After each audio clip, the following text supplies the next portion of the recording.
So, here we are, huh?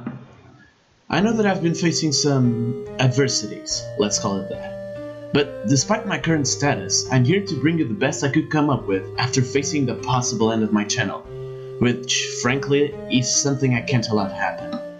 I'm here as a proud student and content creator that will do his best to blend in the two lives in a way that will favor schoolwork, but that will also allow me to be sort of active on my media. And what better way to start it than to create the video I said I was going to create ages ago. I know the future is uncertain right now, but I do believe that I will be able to pull through whatever comes my way, especially considering the support I've been receiving all over Discord servers I'm currently on. So, with that in mind, I present to you the top 8 Golden Sun protagonists. Since I've been, let's just say, advised not to involve myself with the gaming scene for quite some time, I've got some disclaimers to make before this list truly kicks off. First off, do not expect the impossible, as in, I would love to create more things like this, and granted, it might happen somewhere along the road. But for now, I'm only finishing what I started and promised to finish almost 3 months ago. So, if this goes to YouTube, which is my intention, I'll be extremely happy. But I'll also not create another video for quite some time. Second, since I cannot play the game myself right now, I found some game footage, just because I don't want the video to be a black screen with nothing but my voice. Therefore, this footage isn't mine. I'll leave the links in the description for the original creators. One did a relatively complete playthrough of the original Golden Sun, while the other is just a way art god who knows, or used to know at least, every little secret to both games of the original duology, especially the Lost Age. I always like to give due credit where said credit is deserved. And finally, I'd like to take this opportunity to thank everyone who's been supporting me over the last few days and weeks. It's thanks to you that I now find a new motivation to go forward, and I hope that I'll be strong enough to pull through this crisis. Alright, just a few very important things before we move on to the real purpose of the video, and that needed to be said.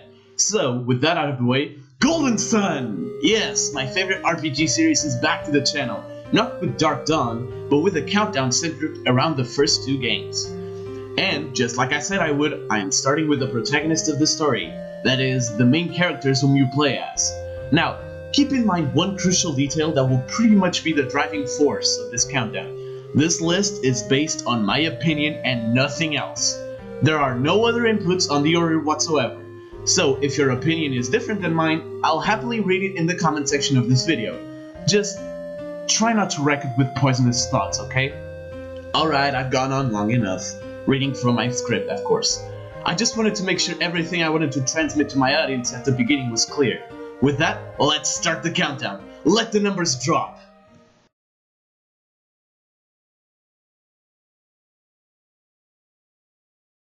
You know, a lot of RPGs can be a real pain to beat.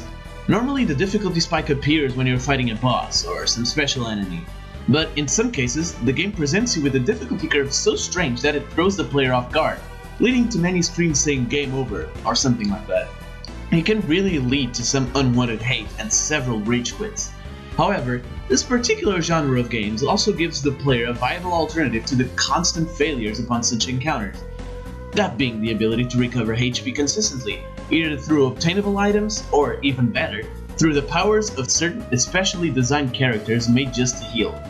When talking about turn-based combat, healing as much damage as possible will matter a lot for the outcome of any battle, especially if said battle is a boss battle. And having a character in your party with the ability to heal is fundamental for a successful playthrough. From the description alone, those of you who know the game's plot might have guessed to whom goes the number 8 spot. So, without any further ado, introducing the healer of the Warriors of Vale and official Garden of Mercury Lighthouse.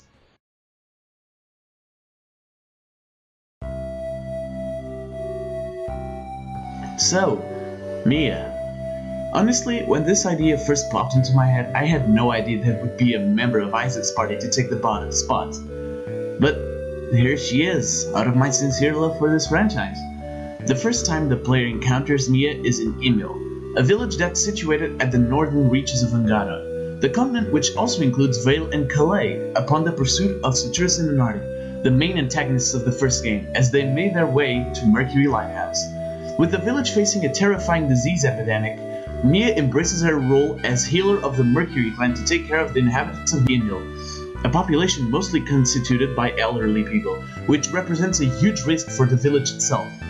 Upon your arrival, your first contact with her is immediately cut short by a bright light that comes from the Lighthouse of Water. In a rush, Mia goes towards it. With the help of the player, she eventually reaches the area. But it is too late, for the beacon had been lit by Citrus and company. After a fierce battle with the Master Marzadet, Mia joins your party indefinitely, and pretty much changes the way the game is played from that moment forward. Throughout your adventure, Mia will be critical in almost every important battle you have, especially the final battle of the first game, which I won't spoil, but that is available on my channel, as well as the channels below. Again, I cannot stress enough that this is not my footage. But besides that, Mia's character really isn't much. Sure, she'll have the occasional interesting line, but nothing to compare with the rest of the cast. Which is a big bummer in fact, since I think Mia could easily be one of the most interesting characters of the entire franchise. Heck, it would have been enough if Camelot explored their past a bit more, with her connection to Alex and the peaceful days in Yinhill before he left her in order to seek the ultimate power. And also not helping in Mia's case is her battle style, focusing more on ranged and low damage synergy attacks in exchange for the best healing spells in the game, such as Pure Apply and Pure Wish. Not to mention that she possesses probably the worst melee potential any protagonist in the game. In the end, despite being one of the most important characters in the metagame of Golden Sun, Mia falls flat due to her constant lack of interesting stuff and horrific combat. Well, at least she's really good at keeping whoever's besides her alive. That's something, and also the only reason I cannot scold her even further. And even though her design is probably one of the best in the series, the rest doesn't add up and keeps Mia stuck in the bottom position. And I really wanted her to appear higher on the list. But after all, I just can't do it.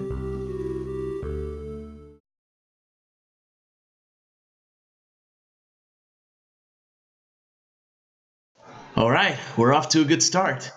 Even though Mia was only number 8, it's pretty safe for me to assume that people will get a whole more pissed at me for later entries. However, this 7th entry is probably regarded by many Golden Sun fans as the least likable protagonist of the first 2 games. And, wouldn't you know it, it's another Mercury Adept.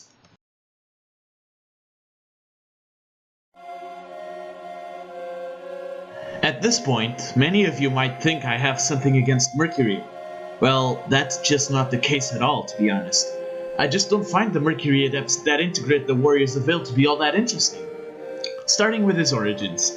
Piers is a Lemurian warrior of indefinite age that joins Felix's party on a quest to recover his Black Orb from a ritual being performed in Kibombo, under the jurisdiction of an aspiring witch doctor called Akafuba. Upon the success of said mission, Piers joins the player's party and grants the ability to finally travel through sea, something that was being teased upon ever since the beginning of the Lost Age. Now, unlike Mia, Piers' fighting style does not redefine the way you play, since he's not the main healer of Felix's party. Hold on, what? Shouldn't that take points from Piers and place Mia in the spot? Like I said, this list is based on my opinion, and I don't know how, I found Piers to be a really useful member, even upon the reunion of both parties after Jupiter Lighthouse. Piers is the physical counterpart for Mia's long-range synergy, since his style of attacking with melee combos and synergy attacks are real up close and personal.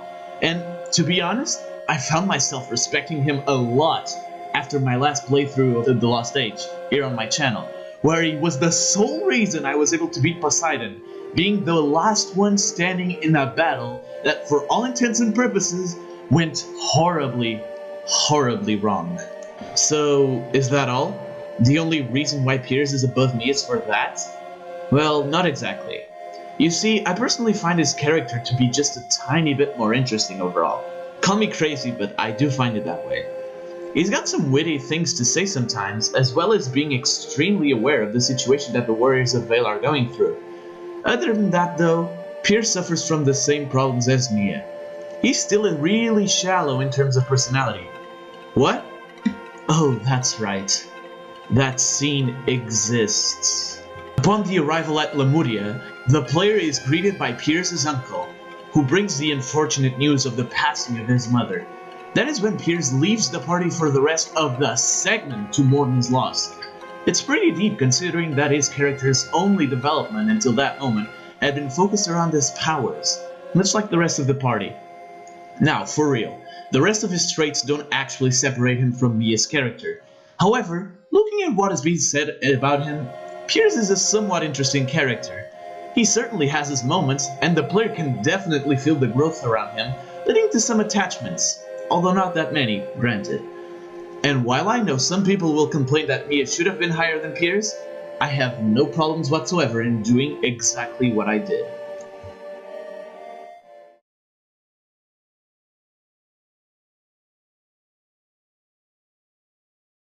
Finally out of the Mercury zone. I'm not going to lie, that wasn't even the most stress-inducing part of the script to write. Trust me on this one. So, with the bottom 2 out of the way, who will complete the bottom 3? Truth be told, this was actually really difficult to decide, because it's not linear. Much like Mia and Piers, the characters have all their strengths and weaknesses. Heck, that's the very reason they can be placed within a countdown, like this one. But, after thoughtful consideration, I believe that, to my ultimate dismay, I had no choice other than the most mysterious protagonist of the duology.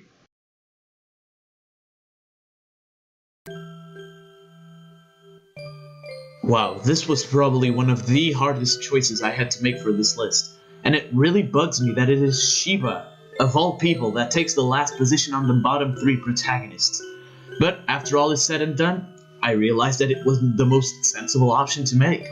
That just goes to show how amazing the main character's roster actually is. Moving on then.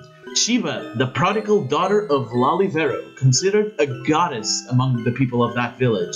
She is first introduced to the main cast in the original Golden Sun, upon the arrival of the desert town of Suhala. It is then revealed that Bobby, ruler of Toby, used Sheba as a tool to get the people of Lalivero to aid in the construction of his own lighthouse. However, when Saturus and Minardi crossed the evil Suhala desert, they kidnapped Sheba from the Toby soldiers, terrorized Lalivero, and basically brute forced their way into Venus Lighthouse. The player is given the task of rescuing her from the clutches of the quote-unquote bad guys. Of course, it fails, and Sheba, alongside Felix, disappears in the rising waters. It is later revealed that they survived, and both are important characters for the story of the Lost Age. After that, Sheba joins the party indefinitely. Being a Jupiter adept, Sheba's main form of attack is through brutal onslaughts of synergy attacks, including Tornado, Blue Bolt, and my personal favorite Jupiter move in the entire series, Spark Plasma. She also has a very important support role, being able to act as a mage and buffing the party's attacks with high impact, and resistance to elemental synergy attacks with resist. So if you couldn't tell, I love her style of attacking, even though her melee output is really bad. The only problem I find is that she's kind of fragile in the battlefield, as in a couple of really strong moves will knock her out no problem. But I don't take that too seriously, as it is, by now, the trademark of Jupiter Adepts. That being said, the thing that I love the most about Sheba isn't at all related with her fighting style, although it is super fun to use. No, I would like to focus a bit more on the amazingness that is her backstory. First of all, wow, just speechless at how Camelot managed to make me care about one of the characters I couldn't care less about.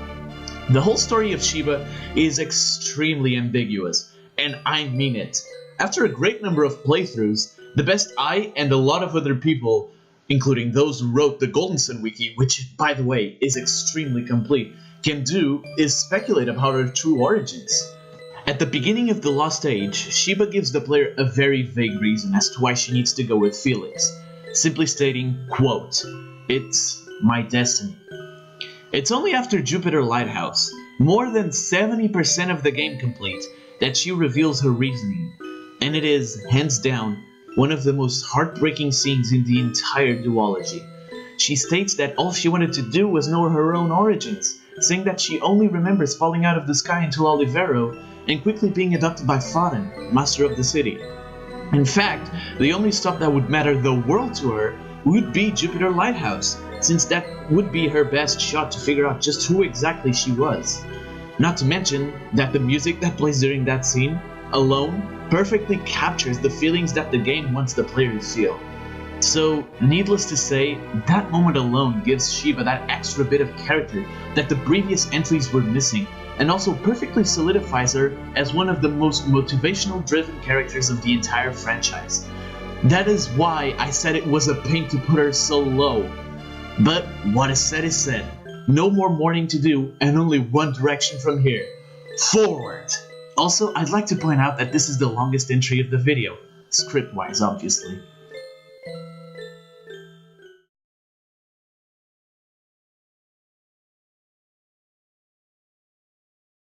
After the emotional roller coaster that was Sheba and her deep, complex motives, we need to lighten up the mood a bit here.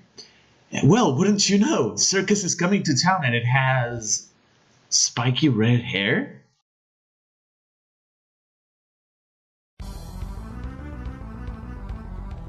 That's right, Garrett is my pick for number 5. Alright, I feel like I have to justify this entry in comparison to a person like Sheba. Well, just listen to this if you want to be even more shocked. Garrett, in my original top 8, was number 4. That's right, that means that the idiot Mars Adept of the Golden Symbology was part of the second half of the countdown in the original script. But from that time onwards, I got some time to think. And I found that switching the original number 5 with number 4 would make more sense. More on that in a bit. Garrett, the OG Mars Adept and one of the 3 characters that sticks to the story like glue from the very beginning in Vale. He's the main protagonist's best friend in the original game, and is, with no other way to put it, the comic relief factor throughout most of the series. Even at the beginning of Dark Dawn, which isn't being covered here by the way, his clown-like character transmits over to his son, Tyrell. Garrett, as I've stated before, is a Mars Adept, and focuses a lot on hand-to-hand combat. He is quite literally the definition of a tank. High defense, high attack, and laughable speed. No, seriously, he gets outspent by pretty much every boss, and sometimes even by random encounters. Still, some of my all-time favorite synergy attacks are used by this beast, such as Liquefier, Protect, and once again with my favorite Mars attack, Pyroclasm. Now, unlike most of the characters on this list, Garrett's main objective throughout this quest is simple. He sees something evil? Must kill! This guy's like the Mega Police of Ware, except he can wield heavy weaponry and is armored from head to feet.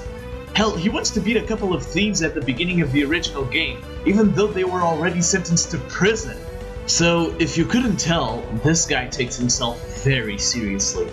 But despite all that, I find Garrett to be a genuine good friend and companion to the Warriors of Vale. If there's one word to describe his amazing character, it would have to be loyal. That's right, Garrett never abandons the group, no matter what. He even goes to extreme lengths to save their members, as evidenced by the sacrifice he made while atop Jupiter Lighthouse to prevent Mia from falling into her death, probably breaking his arm in the process. His personality is amazing and has actually earned my respect over the game and keeps being my picture for loyalty. But also, you know, probably the biggest source of comedy of the first 2 games as well.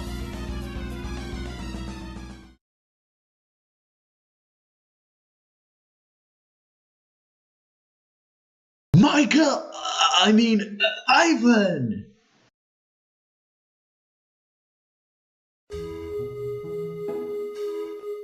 So, yes, I possibly considered in the past to put Ivan below Garrett, from an opinion standpoint. But then I rethought and said to myself, well damn, I'm really dumb. Ivan, adoptive son to Lord Hammett and Lady Lyanna, rulers of Calais. He might be one of the youngest combatants in the group, but he's definitely not one of the most inexperienced. First off, he's very intelligent. Honestly, it's kind of ridiculous how much perception of the world around him he actually has. With all said and done, Ivan is probably one of the smartest characters in the entire duology.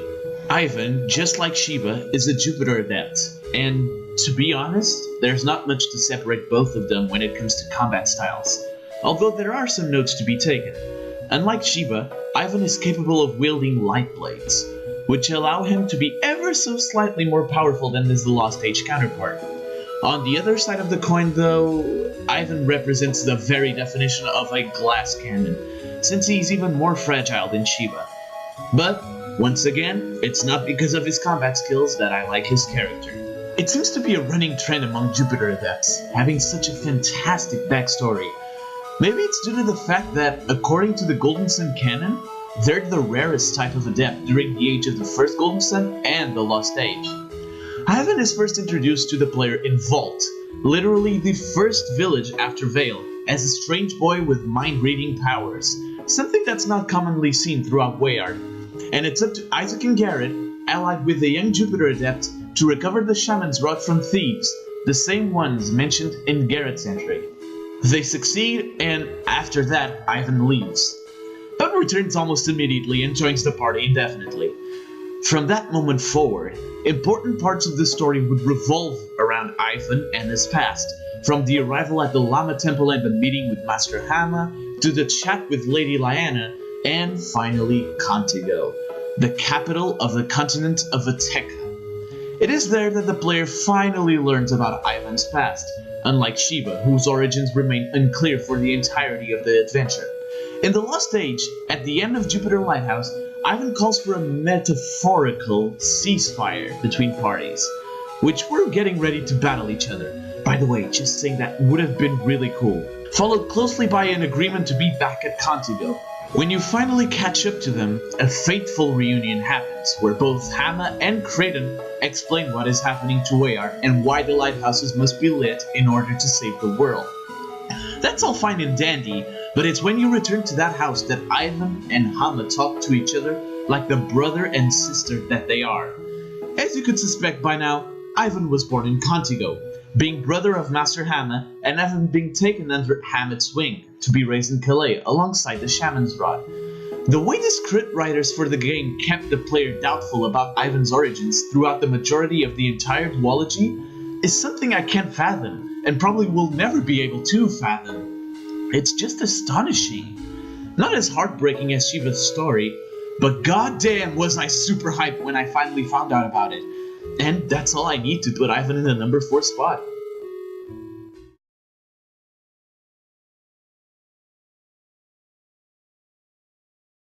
Here we go, the top 3 characters, in my most humble of opinions, that make up the protagonist line of the original duology.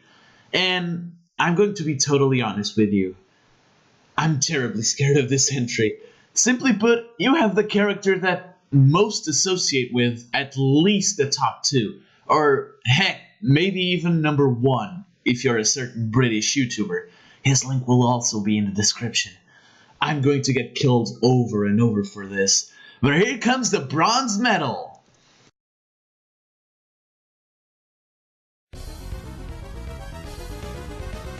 So, there's really no justification for me to get out of the gym I just put myself through now, is there? This is going to be a very fun entry to make. With that, let me iterate the following. I don't hate Felix, okay?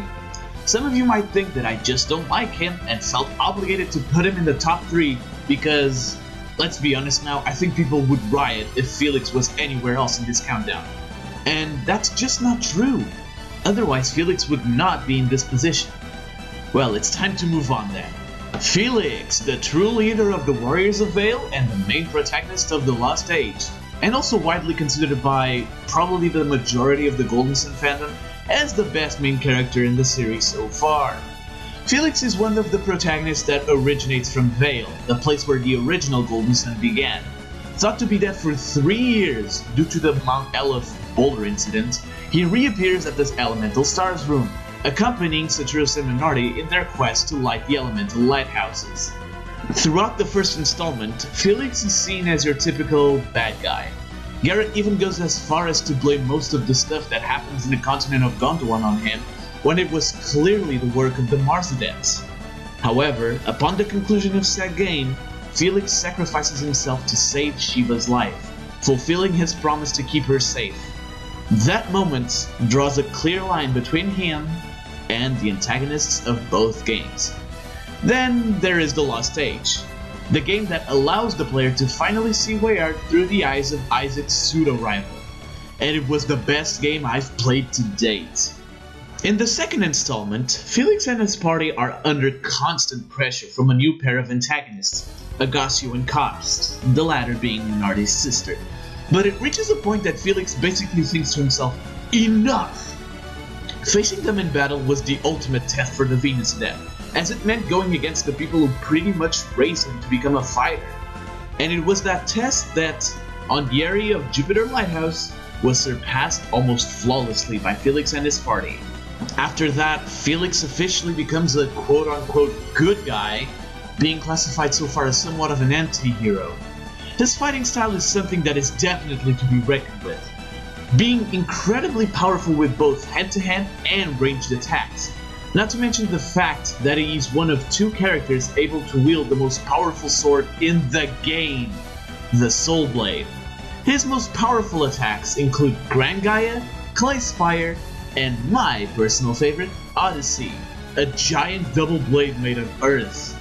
In terms of personality, Felix is one of the characters that, in my opinion, goes through the most growth, something I've discussed previously with his turn from anti-hero to indefinite good guy.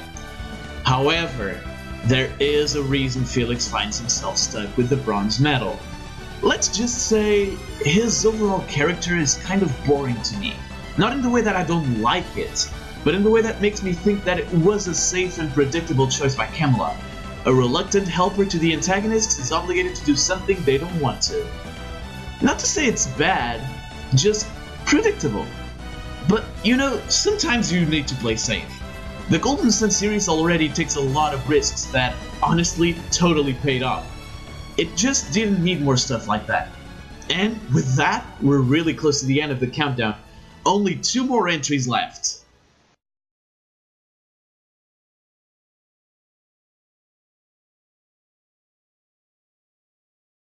Guys, once again, I'm going to be honest with you. Out of these 2 final entries, I'm not going to have anything of bad to say about them, which means it could have gone either way. It's all about preferences now. With that said, it's time to finally talk to you about my favorite female protagonist of the entire duology.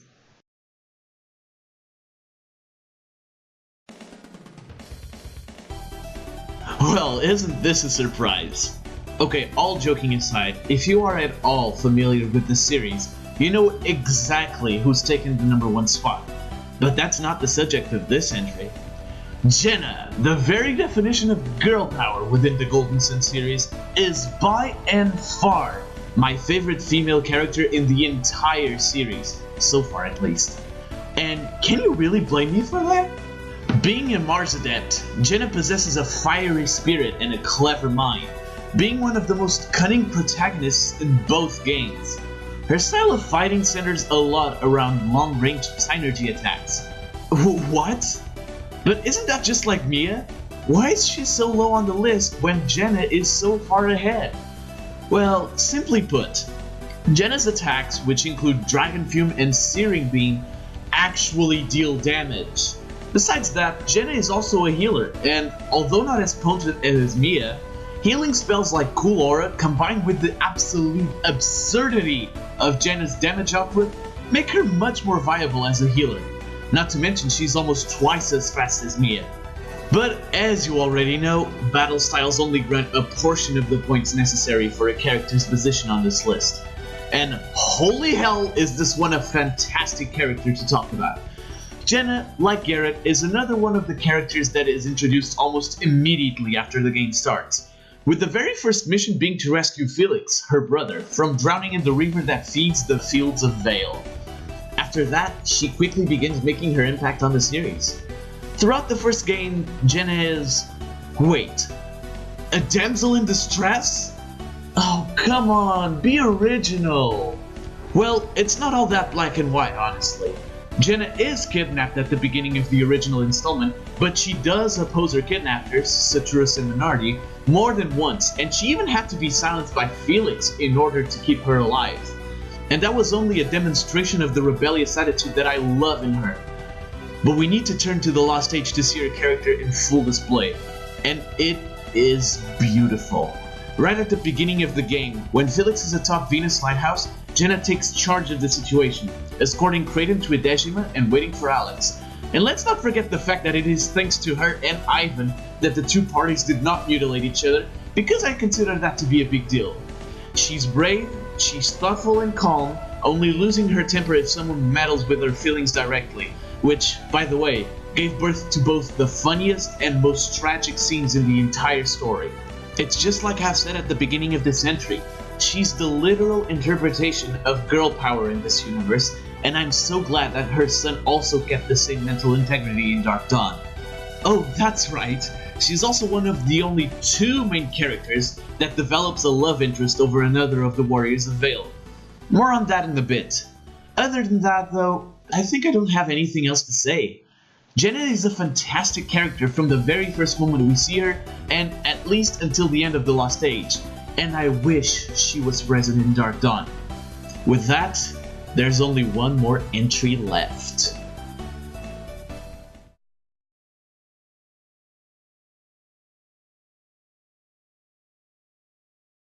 There is no surprise left in this entry, I believe. After everything I said about all the other characters, there is only one protagonist left. And for those of you who are aware of who it is, I'll keep this statement short. The gold medal, at least in my eyes, is absolutely no contest.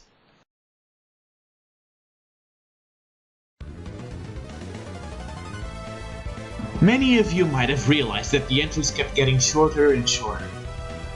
At least from where I'm standing, they seem like it. I'm happy to announce that the #1 spot will most likely break this tendency, because I have a lot, and I mean a lot of things to say about this guy.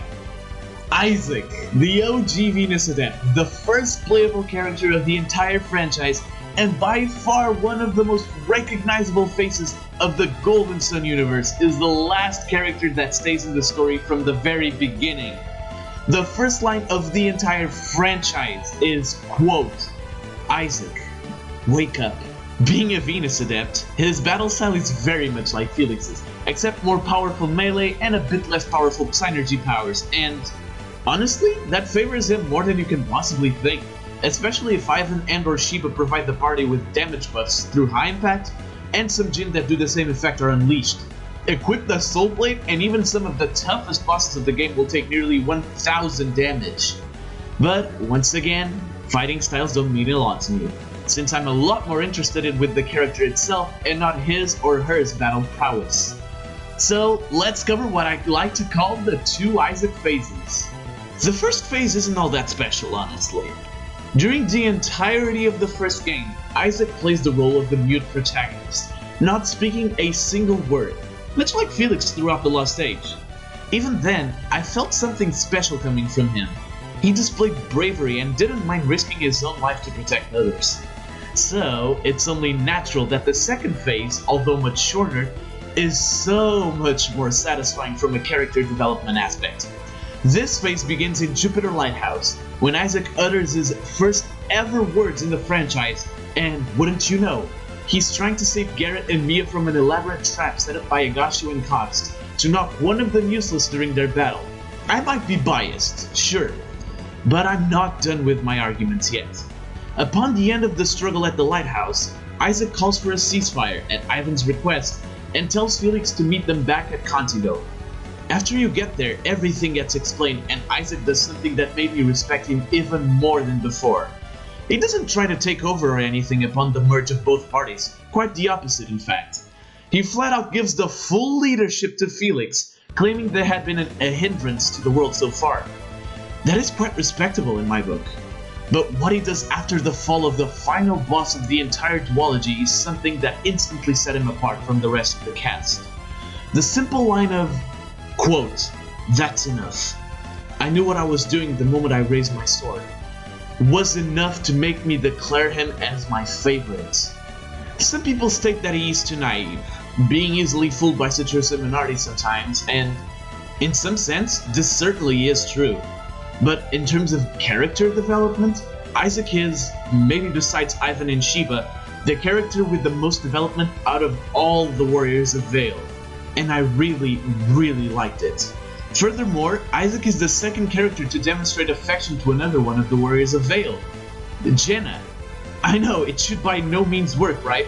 Well, tell that to Matthew, their son and main protagonist of Golden Sun Dark Dawn. Overall, Isaac's characteristics and way of handling problems make him a natural leader, and, above all else, a good friend to have on an adventure. Needless to say, he is my favorite Golden Sun protagonist, and nothing will change my mind about it. Well, this has certainly been something interesting. Once again, thank you all for being so patient and supportive towards me. It means the world for a pitiful guy like myself. Anyways, if you liked the video, please hit that like button and consider subscribing if you are new. And if you would like to be notified of my future uploads/streams, hit that little notification bell, you know what to do.